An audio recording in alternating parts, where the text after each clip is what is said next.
It's a commonly known fact among the comic book loving community. Marvel makes the best live action movies and absolutely sucks at animated ones. And DC cannot make a cohesive live action movie to save their life, but they're outstanding at their animated films. This is obviously a blunt statement and kinda lacks nuance, but it does represent the idea that people really do respect DC's animation. We've seen them have success with animated television shows like Batman the Animated Series, the Justice League, Batman Beyond, and even more recently Harley Quinn. On the animated movie side, they don't always hit home runs, but when they do, they are marvelous works of art. That all being said, the DC animated universe has come to an end with Justice League Dark Apocalypse War, and it's left a lot of DC fans confused about what the future of these animated films hold in store for us. That being said, today we're going to look at the uncertain future of DC animated films. Before we dive into the action, it would be awesome if you guys could take a second to subscribe to the channel. It means the world to me, and it lets you guys keep up to date with all of this Agent Jim Shorts content. And if this video ends up being worthy of your admiration, or if you just happen to be mildly entertained by it, or even if you're just doing it to be nice, a like is always appreciated. But anyway, getting back to the DC animation, this last film has marked the end of the shared New 52-like universe that began all the way back in 2013. Now, we're several months removed from the Apocalypse War movie, and many people have been wondering, what's next for DC? Well, in more recent times, we've gotten one new film and one abhorrent abomination that really pissed me off. But we'll get to that in a bit. We were first greeted by a new Superman film, Man of Tomorrow. This Superman story was set in its own universe, boasting its own new art style. It was an okay movie by all accounts, but it really lacked a lot of punch or substance, and that just made it feel pretty forgettable by the end of the film.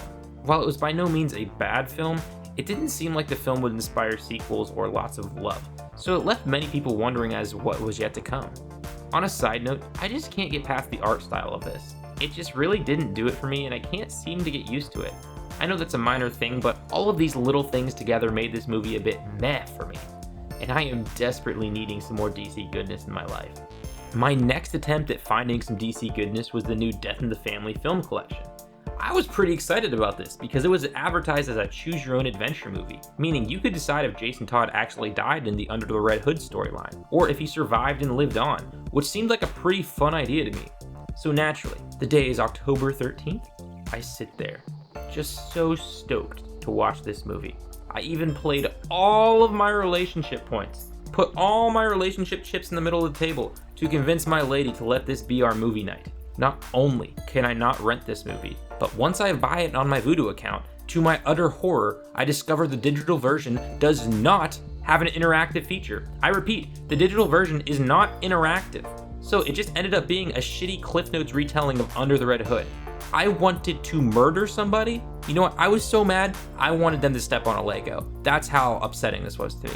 For reference, you have to buy the DVD or Blu-ray version to actually get the thing they advertised. In classic Birds of Prey fashion, they quickly renamed the digital version so they can calm some of the backlash, but guess what, DC? I'm still full of back and lash. So yeah, you can't make it better, and I'm very upset and still bitching about it right now. So yeah, the first two movies after the end of the DC animated universe were pretty much big disappointments. And this leaves me with no other recourse but to look into the future of DC animation and hope beyond hope that this is not what I should be expecting from here on out. Looking ahead, there are 3 animated movies that are now confirmed to be coming out. Leading off this trio, we have Batman Soul of the Dragon. With an anticipated release date of early 2021, Soul of the Dragon recently dropped a trailer for this film. I am usually beyond hyped whenever we get a new DC animated movie, but this one just seemed a bit off to me. It seemed like a weird amalgamation of a Bruce Lee movie, a buddy cop flick, Scooby-Doo, and a bad 70s porno. Like, yeah, it's pretty odd altogether.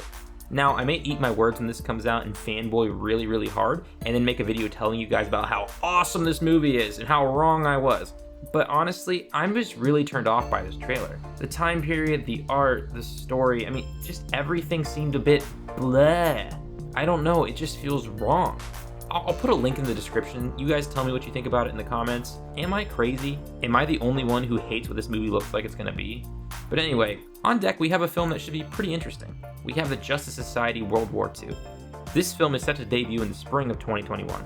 Why I say this film looks interesting is the fact that it's not going to be a story about your usual culprits, your Batman, your Superman, or your Justice League.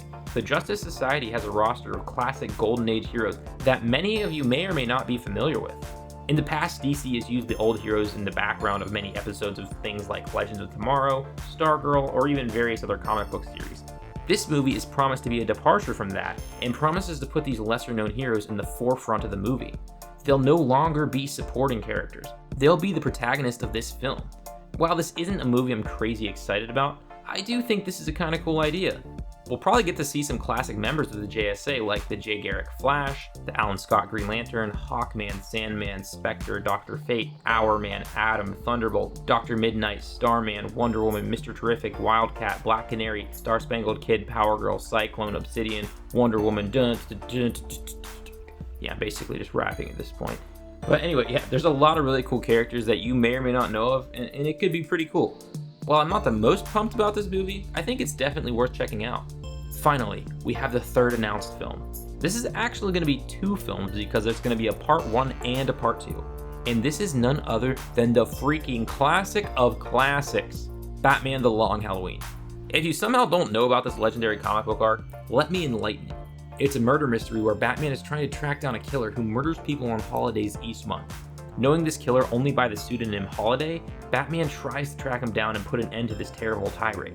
I won't say much more on the story because it's epic and I hate spoilers, but let me just say, when this comes out, go watch it, or better yet, just get out there right now and read the comic book because it's amazing. But yeah, if you can't tell, I am way more excited about this movie than any of the other movies we mentioned today. It's just the perfect story for a movie adaptation. I can't begin to tell you how excited I am. I mean, this is what I've been looking for out of a DC movie. But all that being said, even with this being a potential classic, I'm pretty worried about the future of DC animation. We had some great long-running story arcs in the DC animated universe, and again with the New 52 movie run that just ended. We now have nothing really connecting or linking any of these movies together.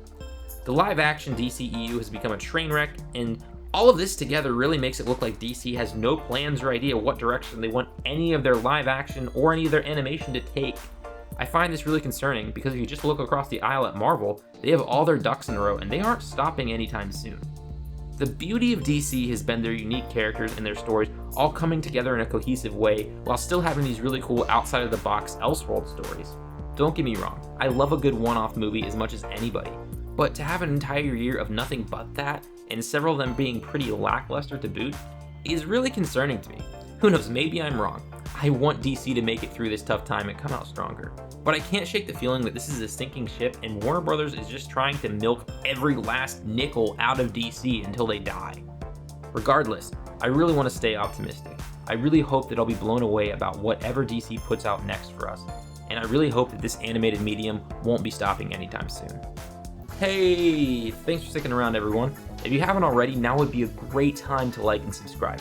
Also, be sure to leave comments down below and let me know what you guys think about the future of DC animation and what videos you'd like to see me make in the future. Also, be sure to follow me on Instagram so you can get even more Agent Jim Shorts content and just kind of talk to me and hang out. But anyway, thanks again everyone, and don't forget to stay frosty.